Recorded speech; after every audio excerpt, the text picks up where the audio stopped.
Rappin with ReefBum is sponsored by Marine Depot.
Dogs barking. I can't control that.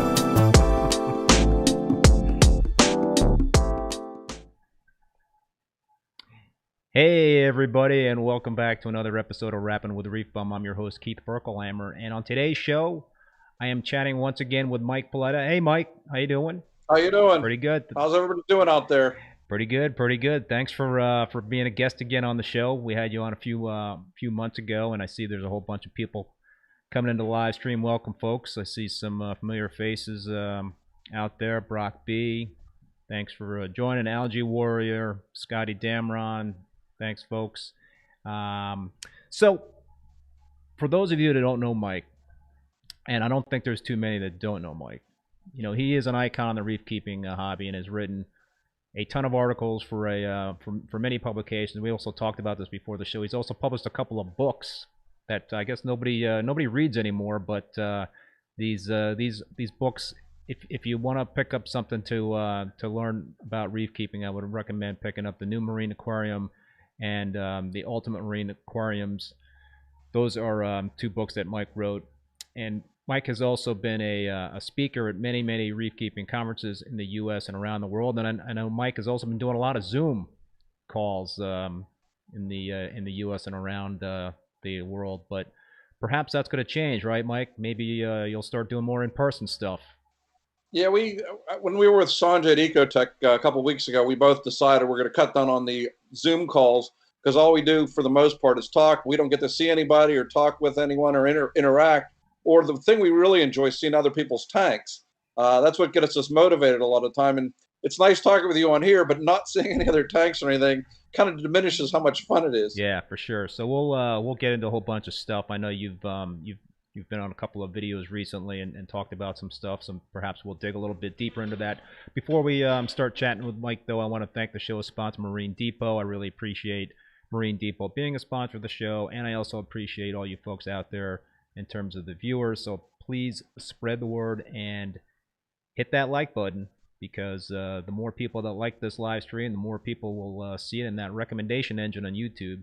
So please hit that like button. So and I also encourage everybody out there that's watching to ask questions in the chat. We have Mike probably until about 8:15, 8:30 at the latest. So you know, as usual, I have a lot of questions and want to dig into some stuff with Mike, but definitely encourage everybody to ask questions in the chat. So Mike, how's it going? I see you got a freshwater tank behind you there. What's going on with that?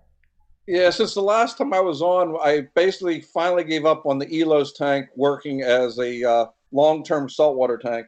My desire was actually to have it as a non-acropora SPS tank, full of Montiparas, Postaloporas, and I started with Marco Rock 4 years ago, and the tank never came to fruition. That is, it isn't like any of my other tanks, and this is the first tank I ever did with dead rock.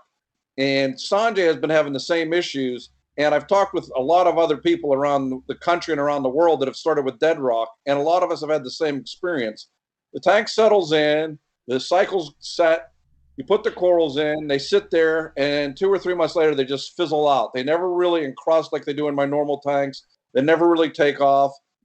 And none of us could figure out why, because we've all added bacteria, we've all added other live rock, we've all added sponge rock, we've all added a lot of different things. None of us have had the level of success we have with our other tanks, and the only thing we can attribute it to is the rocks. And in fact, one of my friends sent in some of the rocks for analysis and found that they were leaching kind of a plastic compound. Yeah. So that may be something that's deleterious to the corals that I wasn't taking out because I didn't run a lot of carbon or a lot of other media for extracting things. So that may be necessary, but I just gave up and went to freshwater and got back to my roots, because literally 55 years ago, I had freshwater tanks. They're a lot different now. This is a lot easier. It's actually a lot more fun than I remember it being. The only pain is doing the 50% water changes every week. But it's freshwater, so it's not as bad as saltwater. Yeah, no, and it's a beautiful tank. It's just full of life, and I love the live plants. And I mentioned before the show that I years and years ago tried to keep freshwater tank with live plants and didn't have a lot of success. But you said it had probably something to do not using CO2, but the actual soil. Yeah, because this is a non-CO2 tank. I wanted to make it as untechnical as I could, and this is as simple a tank as I could set up. So basically, the bottom substrate is actually potting soil that I got at Walmart, baked it in the oven to drive off the ammonia, wetted it, put it on the bottom. It's roughly 2 inches deep, then put fluoride on top of that, stones in the plants, and the plants have gone berserk in this system. There were over my right shoulder, I don't know if you can see it or not, is dwarf Sagittarius. I put in 20 dwarf Sags to be the ground cover, and now there's over 150 of them in the tank, and that's in 3 months. So they've taken off like crazy. They provide a substrate and a hiding place for all the baby fish, the baby shrimp, and everything else. So I've been really happy with it, and that's one of the things I learned during COVID. Try to make things as simple as you can and as easy as you can, because you're more likely to do them. So while we had a lot of time over the last year, I try to simplify a lot of things in my tanks. Simplification, being able to simplify things in reef keeping goes a long way. I mean, it's just on many different levels. I find that I try to put in a lot of time on a project to try to simplify it.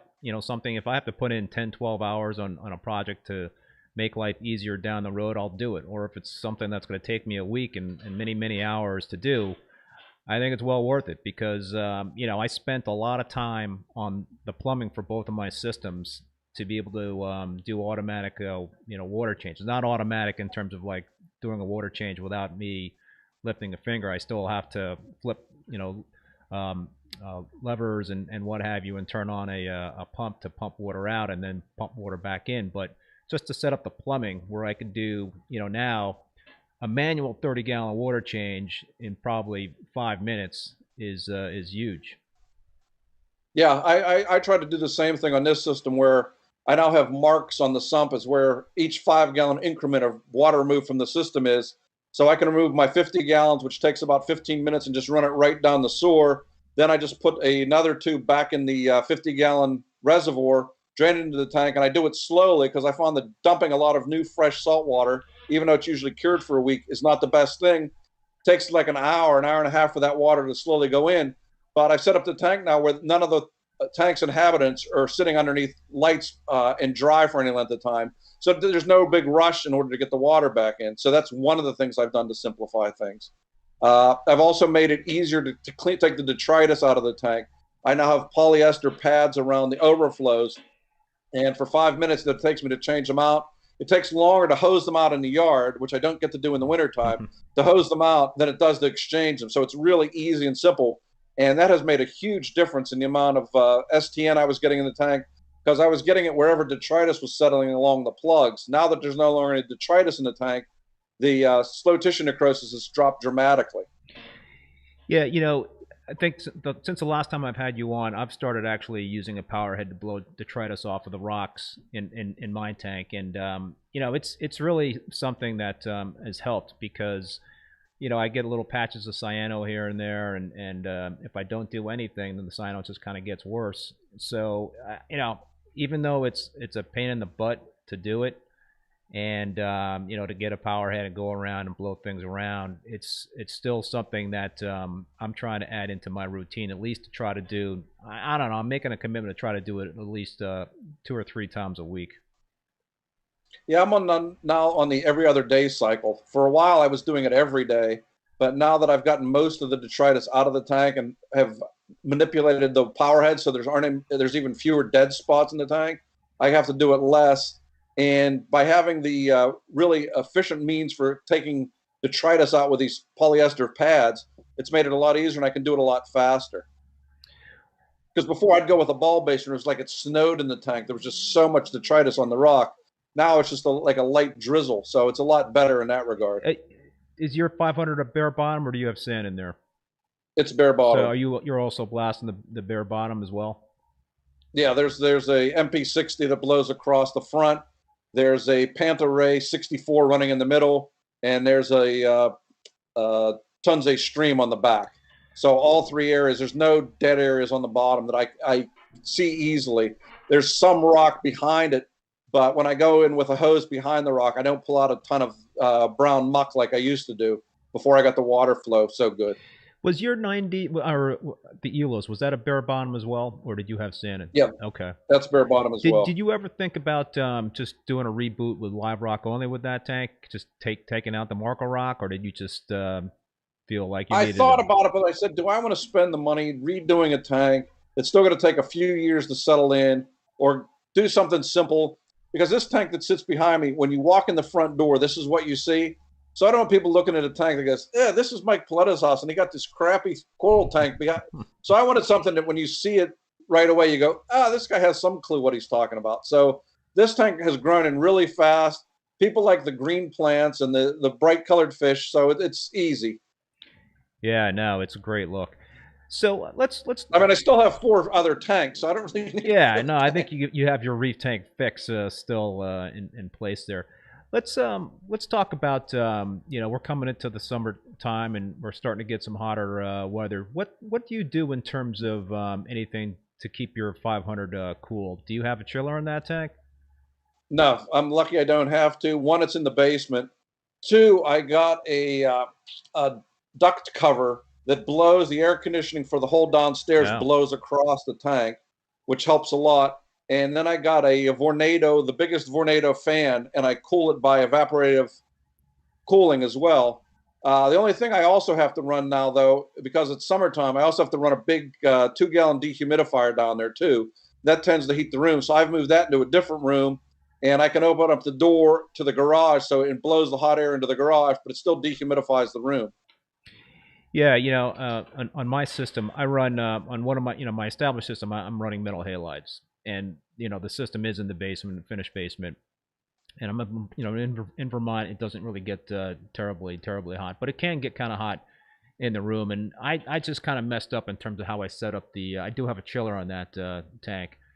So I have the 187-gallon tank, and then I got a 75-gallon frag tank that's plumbed into that, as well as a 50-gallon frag tank that's plumbed into that. And everything has metal halide lights. Well, you know, in the fall and the winter time and most of the spring, it's not an issue in terms of heat. The chiller never goes on. But now this time of the year, when it's air temperature gets to, you know, 80 plus, the chiller kicks on. And the problem with the way I had it set up is that essentially the exhaust is going out into the frag tank room, and it's heating the whole room up. So yeah, that's I've done that too. So that you gotta set up a design so that the heat from the chiller gets blown out or sucked out with a pump.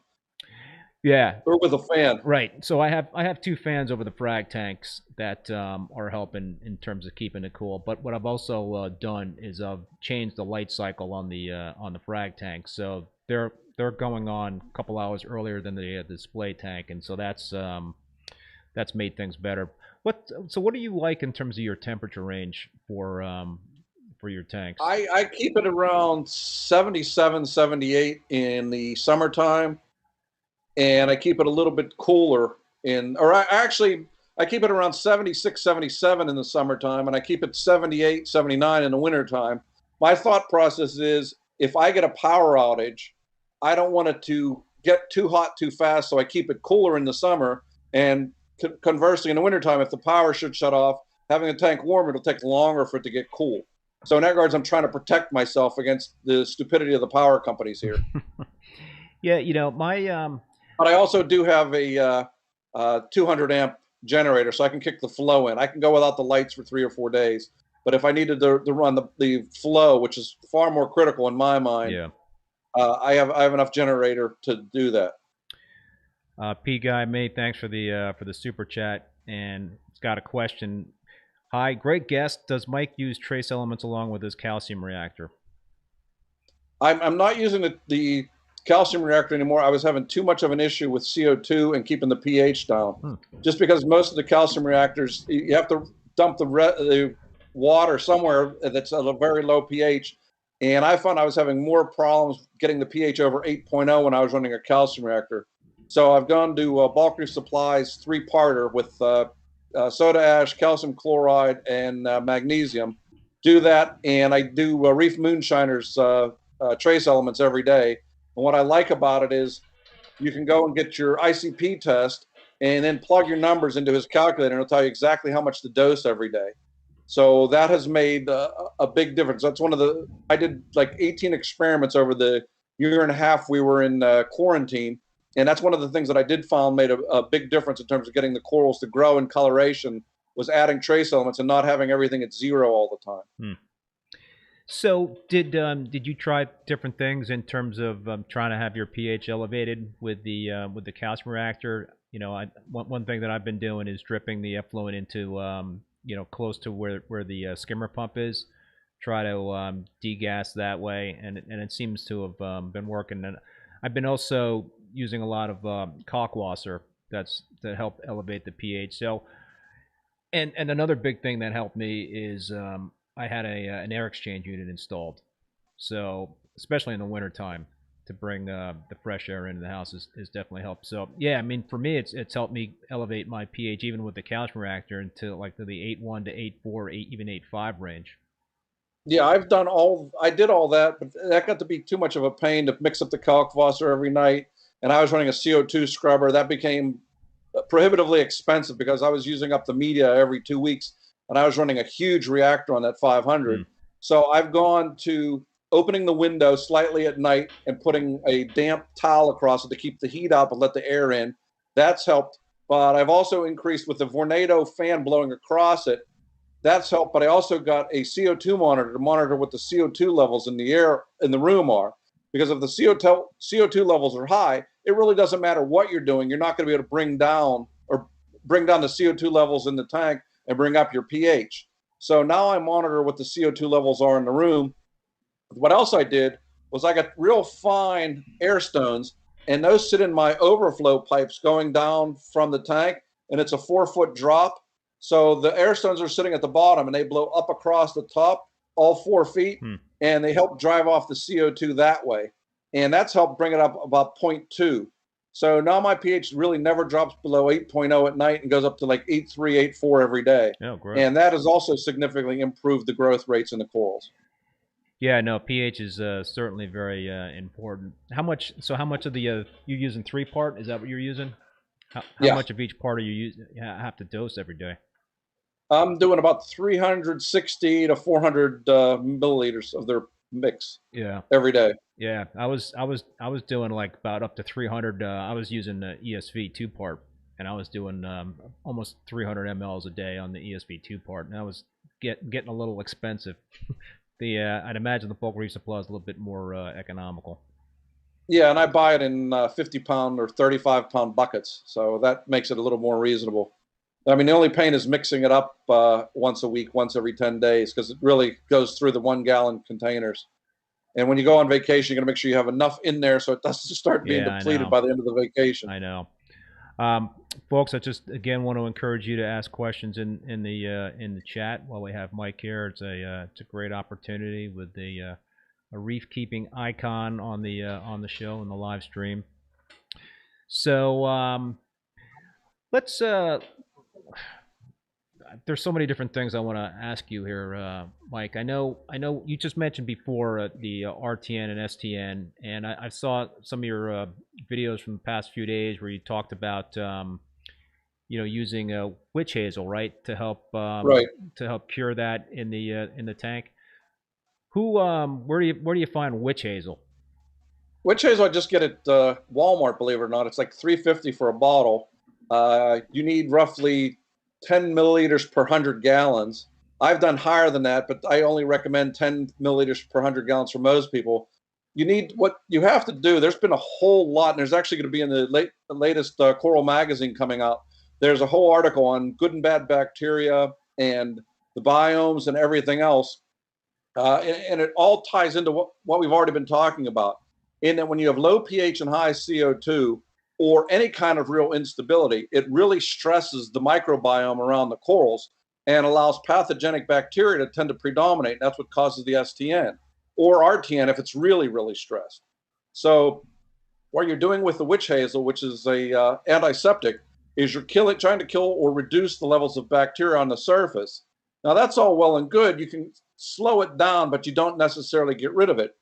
First thing you got to do is improve your stability in your tank and not have a major stressor occur.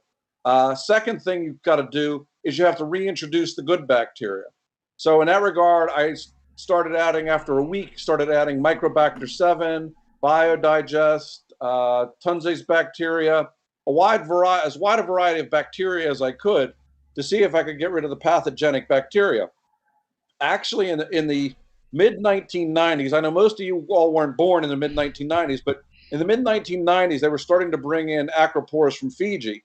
And I used to fly out to California. I live in Pittsburgh. I used to fly out to LA on Wednesdays, the night they were bringing in the corals, and they would take them out of the bags, they would rebag and water them, and I would carry the bags onto the plane and bring them home. So yes, I've had serious OCD for most of my adult life. That was when you could carry corals onto a plane and it wasn't, against everything out there. But what you could tell whenever these corals came in, you could tell if it was a good batch of corals or a bad batch of corals simply by the smell. There's nothing like the smell of corals that are RTNing. It has a distinct odor. And there has been a lot of debate over the past 25 years, 30 years almost, as to what is causing this. Everything from ciliates to paramecium, but I always thought, having worked in infectious disease and oncology, that it was a bacteria because it looked like an infectious disease. So what I did is I worked closely with the UPMC microbiology department. I would scrape off some of the tissue from the dead or dying corals and have them test out what it was. And interestingly, what they found was high levels of Vibrio. Actually Vibrio vulnificus, which is a really pathogenic bacteria, but it's ubiquitous. It's everywhere in the ocean. But Vibrio is also what causes cholera and a lot of other maladies. But I always assumed it was what killed the corals then. In those days, I'm trying to think of what the drug we used. I want to say it was vancomycin, which is a really strong antibiotic, but it's also toxic to 1% of the population get a leukemia from being exposed to it. So it wasn't something you wanted to just dump into your tank to kill the Vibrio. So we came up with the idea of, if you lower the temperature, because most of these corals that came from Fiji were coming from high temperature water, and you could tell by how warm the bags were when they came in, and we would also dose the tank heavily with iodine. And by doing that, we could stop the Vibrio or the RTN explosions in the tank. Now people aren't getting the RTN like they used to for the most part. Now people get more STN. And it's a slower, more progressive and prolonged disease. And I've been working at different things to try and treat it. witch hazel is one of the ways we do for treating the whole tank. I've also used witch hazel in combination with Melifix, because Melifix also has some antiseptic properties. The other thing I've done, whenever I have a coral head that's affected by it, I've dipped it in witch hazel solution. I've also poured pure peroxide on it and let it soak in the peroxide for 45 seconds. Or I've also gone to treating it with doxycycline or amoxicillin and try to kill the bacteria that way. I'd love to say I have the absolute cure. It works 100% of the time, but I would be lying to you. Sometimes it works beautifully. The corals come through it well. You put them back in the tank. The polyps open up. You've done something good. Sometimes they just sort of stabilize. They're good for 2 weeks, a month, 6 weeks. All of a sudden, they get it again and die. Sometimes they never recover. I'd love to give you percentages, but it varies by species. I mean, the more difficult corals like Acropora tenuis, those are the worst for when they get STN. Those I've had the least success with. Other corals I've had a lot more success with in managing the STN. But in terms of treating the tank, like I said, the first thing you want to do is kill off as much of the bad bacteria as you can. Second thing you want to do is reintroduce new good bacteria. And there's also even a company now, I think it's called Aquabiomics, that will assess the bacterial load in your tank and tell you how your bacteria compares with good tanks and what to do if you have a high pathogenic level of bacteria. So I actually just sent a test in this week just to see, since my tank is for the most part, knock on wood, STN free right now. I want to see if I've gotten things in a balanced way, or if there still is a high percentage of Vibrio in the tank, and then I still need to be aggressively managing it. I've also tried using ozone, UV. Those have had basically no effect on it whatsoever. So do you think when you see the bad bacteria taking over and you've got the STN or the RTN events in the tank, is that would that be potentially just one RTN event or STN event in terms of a coral in the tank? Could that be a sign of it, or do you think it's just more systematic that way in terms of several colonies exhibiting that? I've had RTN occur on single corals, usually new corals that I've brought in, or occasionally an old coral that's sitting there that suddenly gets wiped out. But STN I've had as more long-term, slow, painful. All your corals will look great. One frag dies, you don't know why. You sit there and go, should I treat this or not? A week later, another one goes, then you know you have to treat it because another week, another one's going to go. Or you'll see a dead spot on a colony for no reason. The whole colony is doing great.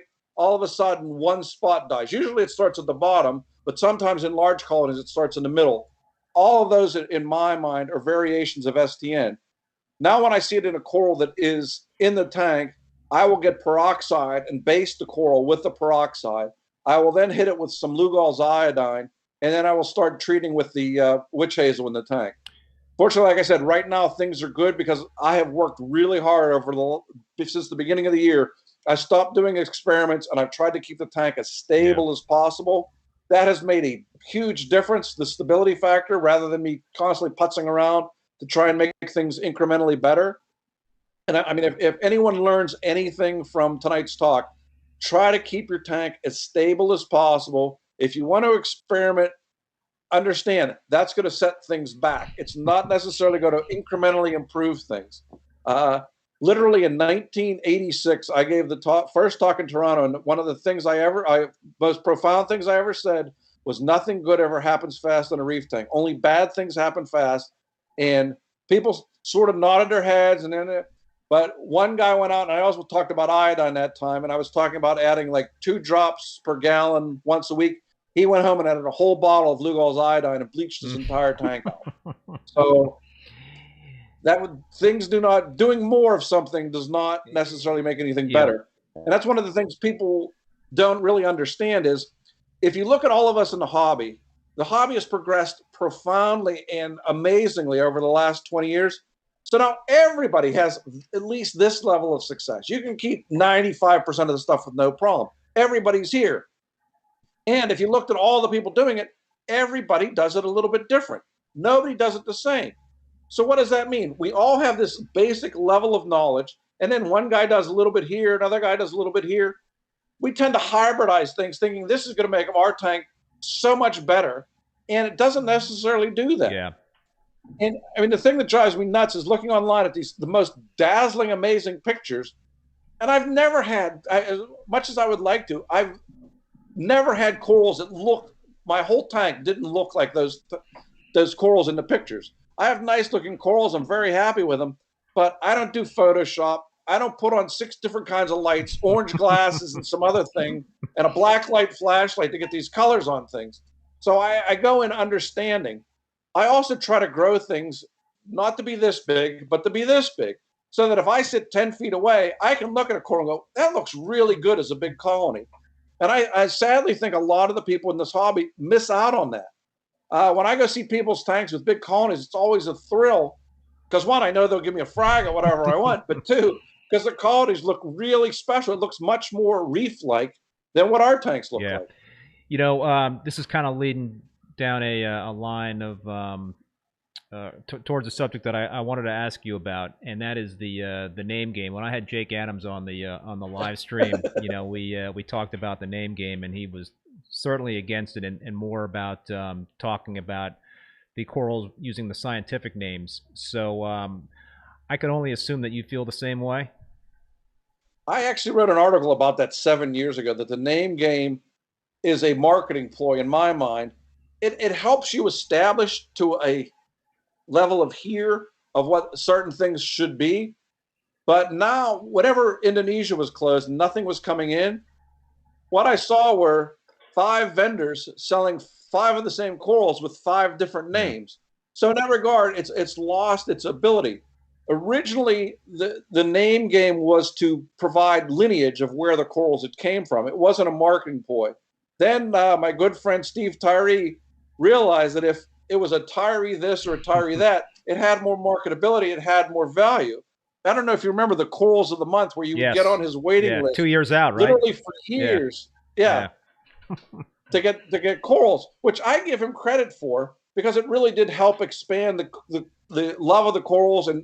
But I have been at frag swaps and shows and sit and listen to people talking, and I go, what's this coral? And they go, well, that's the blue rainbow from paradise. And I go, what's this coral? Oh, that one doesn't have a name, but it's, you know, half the price, but it's just as good. No. I want the name coral. So the vendors aren't doing anything that the public doesn't want. The public wants named corals. I don't fully understand why, because once again, I don't want a little frag in my tank for 10 years that looks like a little frag. I want something to grow a big colony.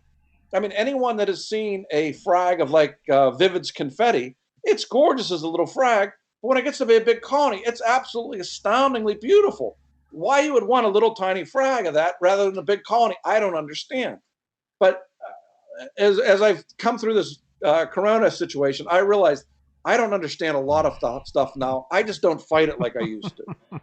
Yeah, you know, it's things have certainly changed, and you know, we talked about this with Jake, and that you know, you kind of referred to it. It's like when you stand back and look at the tank, you want to be able to like have some eye-catching corals, and a lot of these tenuous and other corals with these fancy names and high prices, they're not that great to look at a distance. They're just not eye-catching. But when you put on the blue LEDs and you got the fluorescence that's showing through, you know, that's where you know, it attracts the attention. But you know, that's a whole other thing in terms of the preference for tanks that are lit by blue lights. Well, in my tanks, I run the daylight for 6 hours a day, where it looks bright in daylight. It's probably 1400 K. Then after like 9 o'clock, after the lights go out, then I run the blue lights. So I get the best of both worlds. But I'm old school. I still like blue corals that are blue. I still like purple corals that are purple. I still like reds and pinks.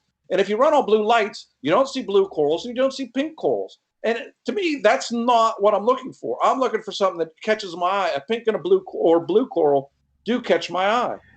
So I mean, I understand, but that's where else the hobby, in my mind, has gone off the path somewhat. And that so many people look at this as a way to make money to support the hobby. So they buy a rainbow splice for $1,100, thinking that I'm going to grow this really fast, and I'm going to sell 2 pieces of it. It's going to pay for it, and it's going to pay for the other 5 frags I bought. But if it dies, well, I'm out $1,100. You know, the question I have is, how many of these frags that people buy actually make it into a colony. Right. I'm guessing it's not as high as it used to be when we used to get 3/4 inch and 1 inch frags and stuff. Because a 1/4 inch frag has, from my experiments, and Dieter Brockman's done the same experiments, frags at a 1/4 inch or less have about a 90% mortality rate. Only when you get to 1/2 inch, they have about a 75% mortality rate. Only when you get to 3/4 an inch do they have over a 70% survival rate. I'm looking for a survival rate. I'm not looking to grow this into this into this over the course of a year. I mean, granted, I have a lot of named frags downstairs in the tank, and it has taken forever, and I mean forever, for them to get into something from a 1/4 inch to a 1/2 inch to an inch. You're talking a year and a half in order for them to start to look like stuff. I mean, part of that is that my problem is that I futz around with the tank too much, so they don't grow as fast as they do in other people's tanks. But when you start off with a small frag, even if it doubles every 4 months, a 1/4 inch doubled in 4 months is only a 1/2 inch. Yeah, you know, some of my favorite corals are old named corals, like the Oregon blue tort. I think there's just nothing more spectacular than that blue coral. I mean, it's just stunning to me. And Tyree purple monster, you know, that's kind of a hard one to find these days. And I have the slowest growing coral. Yeah, I had in the history of the universe. I had 2 different experiences with it. My 225-gallon tank back in Connecticut years and years ago, it grew like a weed for me. You know, it just really grew very fast. But I got a frag for the 187-gallon tank here, and I put it on a rock, you know, high up in the reef under the halides, and it just encrusted like crazy over the rocks and maybe grew a 1/4 inch up. And then a few months ago, I finally was able to get in there with some really heavy-duty, you know, frag shears, and it was able to break off like a 3/4 inch nub. And I put it on a frag tile in my frag tank, and now the thing is finally growing. So, you know, in the frag tank. Don't keep me in mind for when you have another one. That's one of the few corals on my list at this point.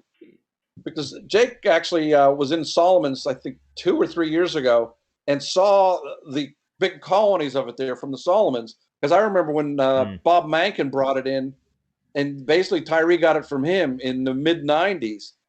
And in Tyree's tank, it looked like Christmas trees, and it was popsicle purple, and it was one of the most spectacular corals we saw in those days, because most of the corals back then were beige or brown, and if they had purple tips, they were worth twice as much as they were. Yes, yeah, I love that coral. So yeah, I will definitely keep you in the put me on the list.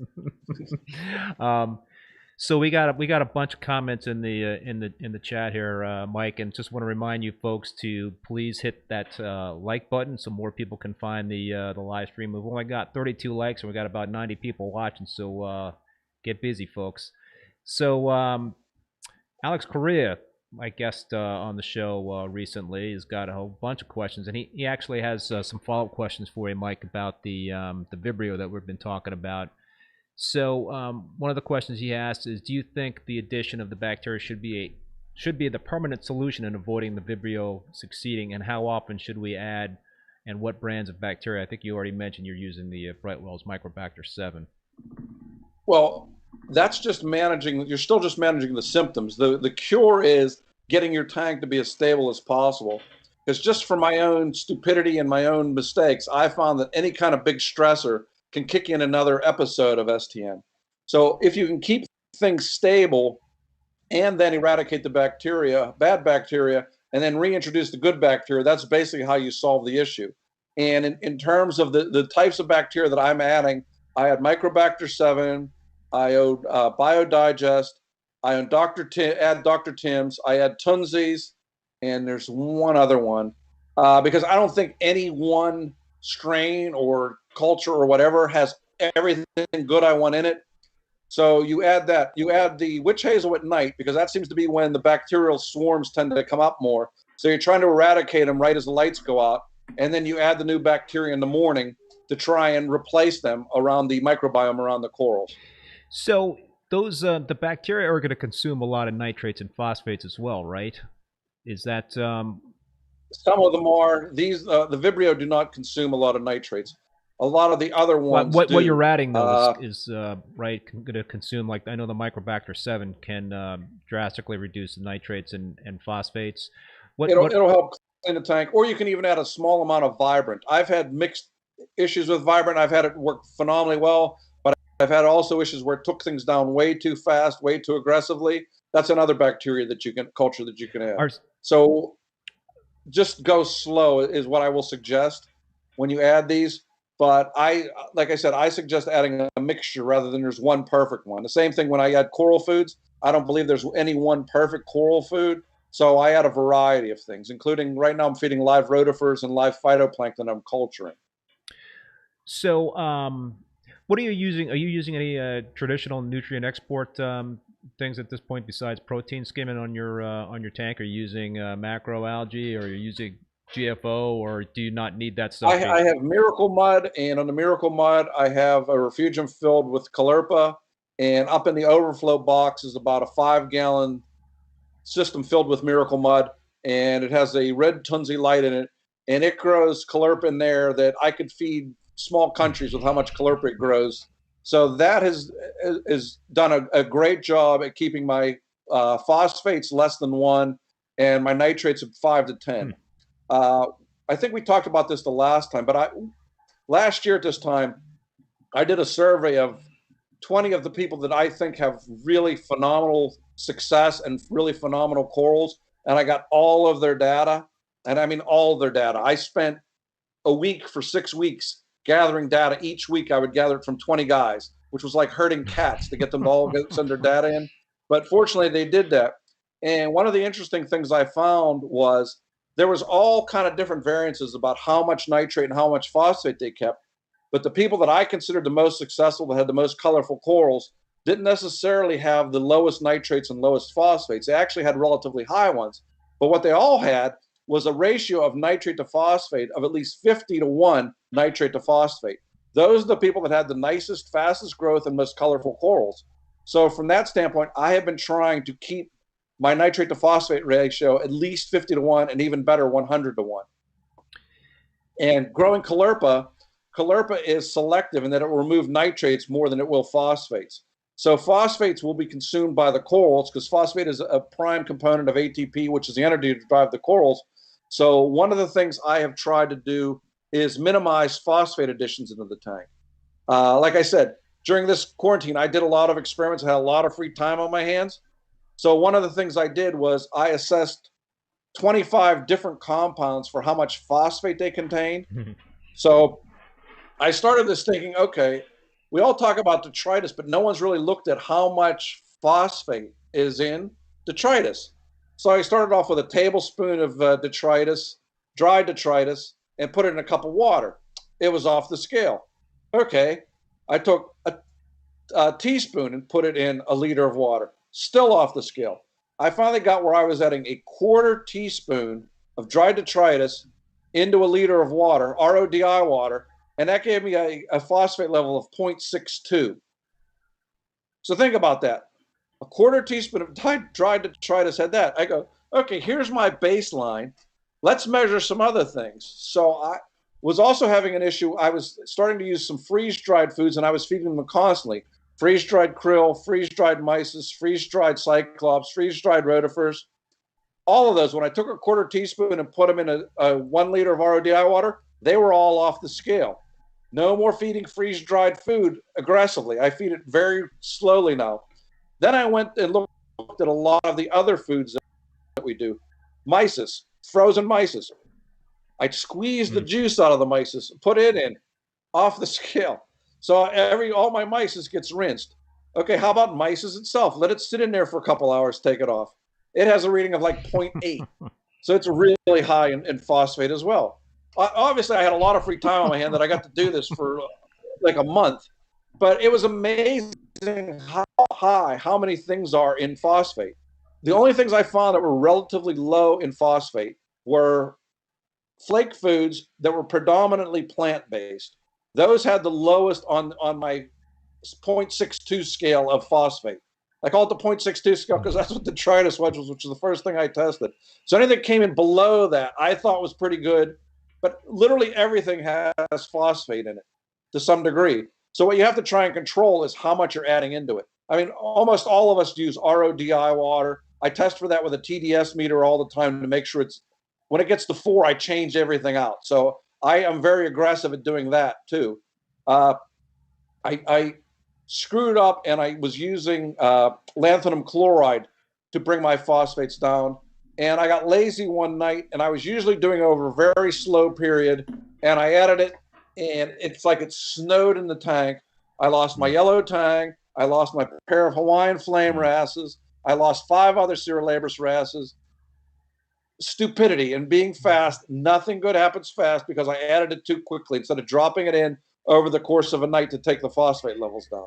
So I've gone to a much more natural, much more simple system now. Makes sense. Lynn Reef Nerd, thank you so much for that super chat. Her comment is always appreciate knowledge from the pro. Thank you, Keith and Mike. So lanthanum chloride, that's some heavy stuff.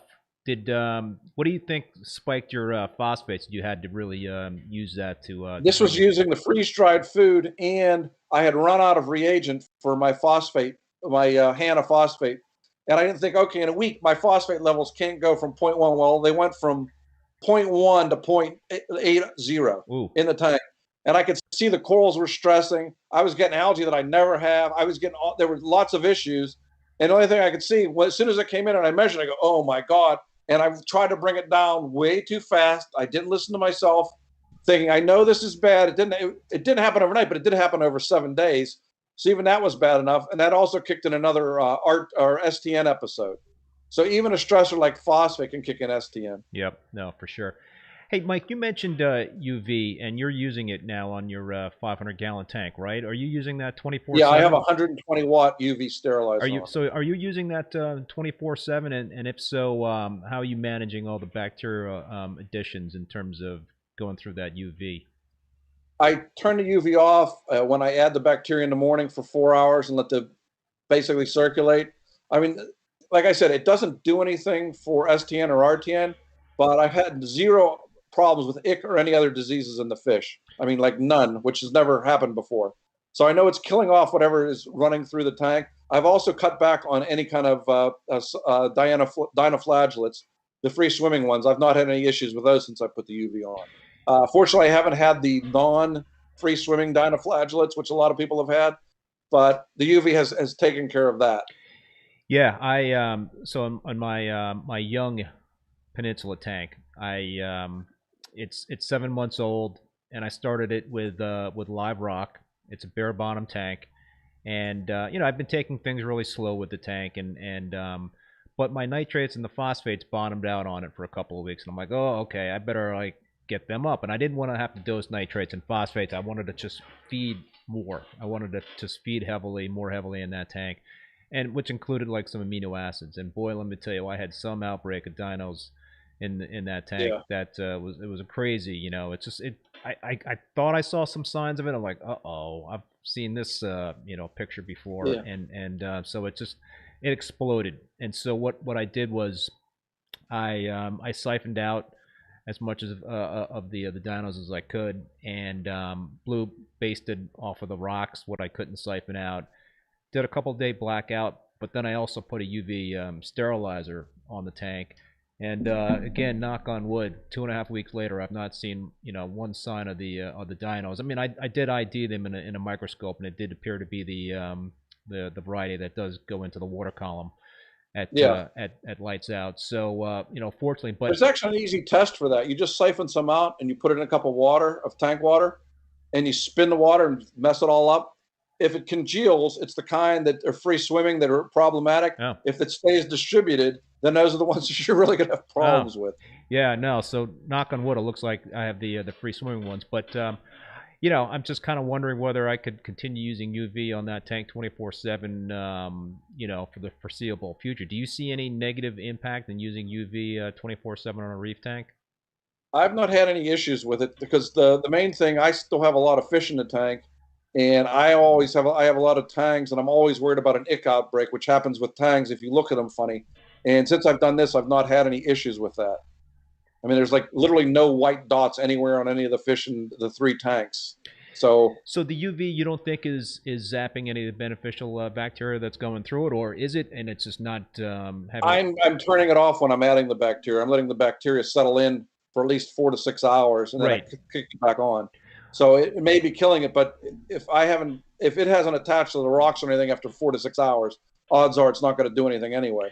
Right. So that's you're basically that's kind of like standard protocol in terms of dosing bacteria. Is you turn off your skimmer, you turn off a UV, kind of let it turn off the carbon, anything that the bacteria can adhere to. Yeah. And you let the bacteria hopefully adhere to your live rock and to your corals.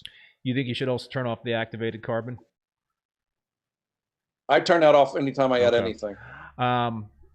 But yeah, you know, so it's interesting. I think I'm definitely thinking about just running the UV because I just love the clarity of the water. Yeah, I ran ozone before this, and the water was very clear, but I didn't see the same level of things that I've seen beneficial with. I still had ick outbreaks, and I still had other things from time to time. But since I'm running this huge UV sterilizer, I'm not having any problems so far, knock on wood. So we have a question from Scotty Damron. What does Mike or you or anyone think about adding Benny Reef to their frozen foods, you know, mysis, etc.? I add Benny Pets in hopes that the probiotics would help with the nutrient export. What do you think about that, Mike? In theory, it may help. I've not used it in that form. I've used it as part of the addition when I feed my LPS corals, which are in my 40-gallon nano tank, and the corals seem to respond to it very positively. But in terms of adding it all the time, I don't know how much it does, and I've not seen a tank, you know, a bulk reef supply comparison of, okay, here's the Benepets tank and here's the non-Benepets tank, showing that there's significant benefit.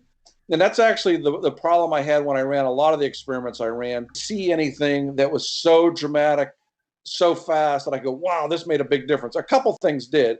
Blowing off all the gunk on the core on the live rock made a big difference. Adding the trace elements made a big difference. But I've been now feeding live phytoplankton and rotifers that I culture for the last 5 months. I'd love to tell you I've seen a dramatic change in anything. I really haven't seen anything different. It's not a pain in the butt because I have as simple a system as I could possibly devise doing it, but I can't really say I saw something different. The next thing I may try raising baby brine shrimp and seeing if adding those, because there's been a lot of people that said my corals go nuts doing that. But I'm trying to do things that after 6 months, if I do an experiment now, it's going to be for 6 months. It's going to be a single thing, see if I see anything. We're getting toward the end of June. I probably will take one of my phytoplankton reactors offline and maybe make it into a brine shrimp hatchery. So a couple of more comments and questions here that I'm seeing. One is from ATF in the house. How's the hydro? This is another bacteria question. How's the hydrospace non-sulfur purple bacteria? The science behind it seems solid. Do you know anything about that? I actually have added that. That was one of the other ones I would suggest, adding that one as well. I've added it 3 times. I'd love to say I saw something dramatic that next day, but I've now been STN free for about 6 weeks, which sounds like I'm an alcoholic, but when you have STN, it's something that's long, lingering, and painful. And that was one of the things I added toward the end that may have helped to finish it at the end. I'd love to say definitely, but things were finally starting to get under control when I did add it. A question from Great Bearded Reef. Hey, Paul, thanks for tuning in again. Does Mike run a power filter along with moonshiners? Yes. I do have a power filter in my sump. It does clean out a ton of gunk all the time. But between that and the floss in 3-4 different overflows that get changed every 3 days, I take a ton of nasty stuff. How nasty is it? If I don't take the filter floss out and hose it down by the next day, by 30 hours afterwards, it smells like there's a dead body in the bucket that I have the filter floss in. So it's taking out a lot of nasty stuff out of the tank. I mean, it's really made a huge difference in terms of helping to maintain nitrates and phosphates, but also in terms of getting all the free-floating gunk out of the tank. Yeah, you know, it's so could you explain, Mike, more in terms of moonshiners and what it's you know, the purpose of moonshiners? It's a whole series of trace elements, right? Right. He has virtually every individual trace elements. Obviously, trace elements have been around since I started in this, and everyone's has this magic bottle. This will add purple, this will add pink, this will make your reds. but it's a mixture of things. And you don't know what the ratios are. You don't know how much is in there, and you don't have any way to tell. So you're basically shooting in the dark, add 5 milliliters. It's all based on manufacturer's recommendations, and you don't really have a tank to base it on, saying, look how red and pink this is adding. So you're basically, from my point of view, trusting these people. And I always trust, but I always verify too. So I like the moonshiner's method in that you do an ICP test, you get your results, it tells you of this much barium, this much vanadium, this much whatever, and you plug all the numbers that you have, volume of your tank, into a calculator, and it then tells you how much of his stuff you need to add of each individual one. Sometimes you don't have to add anything. Sometimes your tank's nice and balanced. Sometimes you have to add more zinc. Sometimes you have to add more iron. I actually did an article on trace elements for TFH magazine, I think 2 months ago, which talked about each one of the various trace elements that I'm adding, what each one does, and how they interact. Having worked in biotechnology and pharmaceuticals for all of my life, there's what's called a therapeutic window. That is, there's a level here below which you don't get any effect, and there's a level here above which you either don't get or you get a negative effect. So what this system, from my mind, puts you in the therapeutic window. It gives you an idea of how much to add specifically to be in that sweet spot to optimize and maximize what the corals need. Basically, what you're trying to do is reduce one more limiting factor for the health and success of your corals. Literally everything we do in our tank is controlling a limiting factor. How much light do we have? How much PAR is in that light? How much of that light is at 420 to 430 nanometers? What's the temperature? What's the salinity? There's a zillion different limiting factors. What's the calcium? What's the alkalinity? That if those are not proper or in that therapeutic window, they become the limiting factor for your coral's growth. So what Andre has done is try to reduce trace elements from being the limiting factor. Is it a perfect system?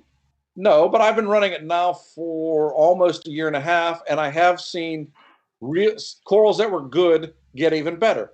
Was it all attributed to this? No, I also think a lot of it is because my tank has gotten more stable. Yeah. But when you have things here, like I said, everybody's at this level.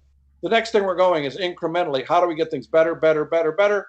One of them is probably by adding specific trace elements at the right levels. Why moonshiners and not Triton? I mean, you're using the ICP tests, but why do you think moonshiners is a better system for you versus, say, like a Triton? I don't know what's in the Triton, and I see Andre's tanks and Andre's corals, and I talk with Andre frequently. So as a result, I trust Andre. So it comes down to a matter of trust for me. I know Isan too, and I've seen his tanks, and the only issue I have with Isan's tanks, they're gorgeous. They don't have the level of fish that my tanks have in them. And it's something that very few people talk about, but there's a big difference between a guy that has 5 fish in their tank and a guy that has 50 fish in their tank or 100 fish in their tank like I do. Fish add a whole nother dimension of problems to a tank and issues with a tank. And I trust people that are more like me that have more fish in their tank than people that have no fish in their tank, because I once had a 240-gallon tank that was all SPS corals. It was gorgeous, and I only had 2 fish in the tank. And you know what happened every time someone came over and looked at the tank? They'd go, wow, that's beautiful, Mike, but where's the fish? So I love the fish in the tank. I mean, I have a big Maculiceps tank. I have a big powder blue tank. I have a ton of wrasses. I have a school of green chromis. I have tons of fish in my tank, schools of Anthias. So that adds a whole nother level of problems. And the Triton tanks that I have seen that have been successful are gorgeous, but they don't have the level of fish in their tanks that I do. So in terms of the trace elements, let me add one other thing. That's also why, even though I'm doing the Reef Moonshiners method, I still have to do water changes, because the fish, like I said, produce, when you have a lot of fish like I do, produce a lot more issues than a low or moderate level of fish. So I have to clean out the detritus. I have to clean out the fish waste. I have to clean out the residual food, all the things that having a lot of fish cause in a tank. What are you doing in terms of water changes? How often and how much? I'm doing 50 gallons every other week. Why? Because I have a 50-gallon tank, I have a 50-gallon bag of salt, and I have everything measured. So Easy peasy. Yeah. Like I said, I try to make things as simple as I can. And you don't think that you're going to be able to replenish the trace elements just strictly through water changes? Some of them, yes. Some of them, no. So I've done ICP tests after a water change and before a water change. There's slight variation in things, but I'm not adding, gallons of a trace element. I'm adding, the most I add of anything is 5 milliliters. So it's not like I'm dumping buckets of stuff in. So it's trace elements. It's parts per billion. So it's very low amounts of stuff. Right. Let me ask you another question. So you like to do experiments, and I think you found that the fewer experiments that you do within a 18-month period or whatnot, the better, probably in terms of stability for a tank. But you've been at this for a long time in terms of keeping reef tanks. What do you think is the biggest change that you have made in terms of your reef keeping, routine in the last 10 or 15 years? If you had to kind of point to one thing that you said, wow, that's making Understanding flow and increasing the flow, improving the flow, cleaning the power heads more frequently so I get better flow, always trying to find more flow. Because one of the things I know from diving, when I'm out looking at corals, it's not like you sit here like a flower and it's sitting there and you can take a picture. While you're trying to take it, the current is taking you way away. There's so much more flow in there than we have in our tanks. The problem we have is mounting stuff down so that it can hold and encrust while the flow is stronger. The problem is a lot of times the flow knocks the corals off, blows it into a spot you can't get it, and you go, this is too much flow. No, this is bad getting the corals in the spot that you want them into. The flow is perfect. I mean, very rarely have I had flow, unless I have a little tiny nozzle blowing directly on something and knocking all the tissue off of the coral. It's not a flow issue, a flow intensity issue. It's a flow distribution issue. So as long as you have a wide distribution, I mean, I'm running 4 gyres on one side. I'm running 5 MP60s in the tank. Because that was one of the other things I found from the 20 people that did it. The minimum anyone had a flow in their tanks was 60 times the volume in the tank. The most was 120. I'm now running 140 times the tank's volume in my tank. I still don't think I have enough flow because it's a 7-foot long tank, and getting flow into that 1 2-foot section in the middle without having a big ugly power head in the front blowing across it has been problematic. So my Peninsula Reef tank has presented a lot of challenges in terms of flow because it's 6 foot long by 3 foot wide. And I don't know if you've ever had a Peninsula tank or not, but this is my first Peninsula tank. And so, I was really trying to avoid putting any power heads or recirculating pumps on the end of the tank, the display end of the tank. So right now I have, I started with 2 MP60s and 2 MP40s on the end with the overflow box, and I was like, all right, I think that's good enough. I started with 4. I started with 4 MP40s, and I was like, all right, I replaced the 2 MP40s with 2 MP60s, and that's still. It seemed like it was on the cusp of being okay, but then when I put some frags in that tank, some SPS frags down near the display end of the tank, I soon realized I did not have enough flow in that tank, so I added 2 MP40s to that end, and it doesn't look terrible in terms of on that side of the tank, but I just think it's the frags seem to be doing pretty well, and it's just, to me, flow is a very critical piece. Yeah, I mean, I saw the new giant gyre that they have out that has to be against a concrete wall so it doesn't blow the other, but it will blow the other side of the tank out. So it's problematic. What I want is something in between, because I'm running 4 of the biggest gyres they have now for tanks, and it's still not enough flow. I'd like them to do something between that giant sized gyre and the little tiny gyres we have, something bigger that can handle 500 gallons. Because now that there's enough 500-gallon tanks out there, people would spend the money on a 500-gallon good gyre. But the thing that drives me crazy is having to take it apart and clean it, which I now do every 3 months because it makes a huge difference in the amount of flow you get out of it. Yeah, I just picked up a gyro for one of my frag tanks. I just I had one of the older gyros in the tank, and I have it essentially on the bottom of the tank, positioned underneath the frag rack to try to blast all the detritus in the bottom of the tank out through that. And so I have one with the I forget which one it is, but I think it's over 5,000 gallons per hour in terms of that flow. So that's going to be a pretty powerful one. And hopefully I keep the frag rack from flying all over the place. Yeah, that's frag racks are. It's amazing how much dirt and other stuff accumulates in a frag tank for whatever reason. That's always something. I mean, every week I take my racks out and I just siphon all the detritus out underneath them, because no matter how much flow I have in those frag tanks, it's just that stuff collects. I don't know where it's coming from. I got a lot of snails in that tank, so I guess they're pooping a lot and all that sort of thing. But that's always a big challenge to try to keep an frag tank detritus free and algae free. Yeah, I have 2 power heads on the bottom too, but there's still always a dead spot, and you still have to go and siphon it out. Otherwise, you start getting algae growing on the racks, and it's just drives you nuts. So we have a question from RRR Reefer. Do you feel like you can overload a tank by controlling nutrients with no pox?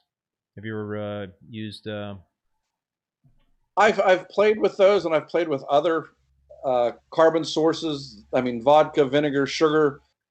You can manage everything. But the question is, how easy and how simple can you make it?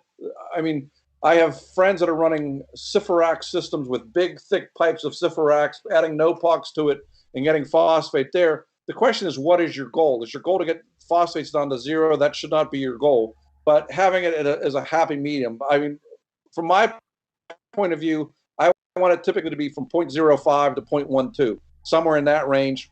I've never had any problems with it in that level. Like I said, when I got to 0.8, it was problematic. But Sanjay has run his tank up to as high as 0.80, wow. But he runs his lights at such a blinding light, and he runs high phosphates, high nitrates, high alkalinity. He could get away with it because he was literally growing the corals out of the tank at the time. He's now brought things down to normal levels, except for his lighting, and he's had more issues now that he's gotten them lower than when he had them higher. Do you play around with your LEDs, at this point, to try to chase certain colors of corals? Do you tweak certain channels like the greens or the reds in the LEDs, or do you just try to, like, again, kind of leave it alone and keep that stable? I'm basically running as simple a system as I have ever run. I manipulated probably 5 different patterns over the past couple years. Now I'm just running the AB plus system. And then for the last 4 hours, it goes blue. Then the blues shut off, and then it's purple and royal blue for the last half an hour. And that's when everything's like crazy colored, like it's a black light. But that's the only thing I do. I quit playing around. I quit, let the coral stabilize. Because one of the rules that I live by and that I have learned the hard way is anytime you make a change or move a coral anywhere, it takes 2 months for it to adjust to that. So every time I change the lights or change this or change that, I start the clock all over again on 2 months. So that's why it's taken so long for a lot of stuff to grow in my tank. I kept resetting the clock. Now that I've gotten things stable, the clock has been moving and the corals are growing as a result. So I quit tinkering with it. Let light particularly take 6 months for the corals to acclimate. So I'm giving everything a long time to acclimate. I do acclimate everything. Everything starts off in like 25% LEDs, then eventually moves up to 45, then eventually at max in my tank, it's running at 80%. Are you concerned at all about par and trying to hit certain par values, or at this point is it more about just having sufficient intensity and just more about the spectrum? I try to hit high par for a relatively short time. The max par is on from 4 to 6 hours, and then on the upper quarter to a third of the tank, it's 600 or thereabouts. It's 450 and it goes down to like 250 down at the bottom areas where the corals are. But that's only for 4 to 6 hours. Beyond that, it's pointless to run them for that much longer. As Dana Riddle has pointed out, and as numerous articles have done, at that point you start getting into oxygen poisoning and other issues. So I try not to do that. Plus, I'm from the old school where you ran halides, and I liked how the corals looked under white light. But to me, some of the white light that the LEDs put out is not as nice as some of the white light that the metal halides put out. So the corals tend to look less enjoyable to me. Yeah. Having been out on reefs, what's interesting is you could swim over an entire reef. You'd never see a section as colorful as any of our tanks. All you would see is brown corals. So we have basically changed the morphology and the coloration of the corals by the usage of blue lighting over the past decade. I mean, I mean, I have pictures of reefs. There were table corals the size of pianos. If you could find any color but beige or brown on that table, and now you bring it home and it's cherry red and it's pink, and there were cherry red and pink ones, but they were typically not the largest tables we saw. They were typically kind of shaded. They were typically kind of deeper. So we have changed things dramatically with the lighting that we're doing.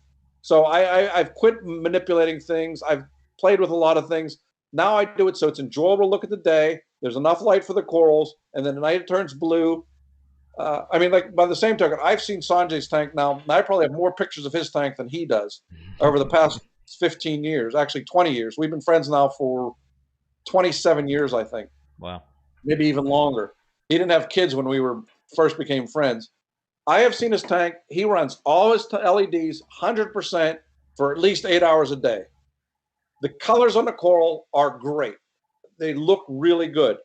But I've also been there at night when he flicks on just the blues, and it'll blow away any tank anywhere I have ever seen. Oh, in terms of you can't see it when he has the daylights on, and people go, "Oh, you don't have the colors that these do." He has the colors. He's just not running just that spectrum of light, because our perception of things and the coral's bioluminescence or fluorescence off of those lights are two entirely different things. He has the fast growth. He has the nice growth tips, so he gets the coloration. And when you see it at night, it's like, okay, game's over. I want to go home and throw my tank away. Yeah, no, it's interesting because we talked about that when I had him on the live stream last fall, and one of the points that he made is that your corals are going to grow a lot faster under full spectrum lighting versus blue lights. Sanjay, since I have known him, has grown corals like cinder blocks. We're literally, he used to grow Acropora humilis. Nobody has humilis anymore. Sanjay used to be the only few people that was grow Acropora humilis. We would grow into a cinder block, and I'd come over and we'd drain a tank, and we'd go in with a hammer and chisel to try and get this big monster coral out of his tank, because it had grown so thick and so profusely in his tank, it was dominating everything. I mean, I've never seen other people do that. Now everybody has tenuous and other things. They're nice, but they're not like that. I remember back years and years and years ago when you could buy like a wild piece of the a purple humilis, and that was like a showpiece that you could and I actually did have success bringing in a wild humilis in purple, just striking purple, and I kept the purple color. I guess that doesn't always work out in terms of the holding the color. It under the proper conditions, it will hold its color. I mean, I've seen turquoise ones with purple tips. I have a green one downstairs with slightly purple tips that came in like this, and now it's this big. So you can get them.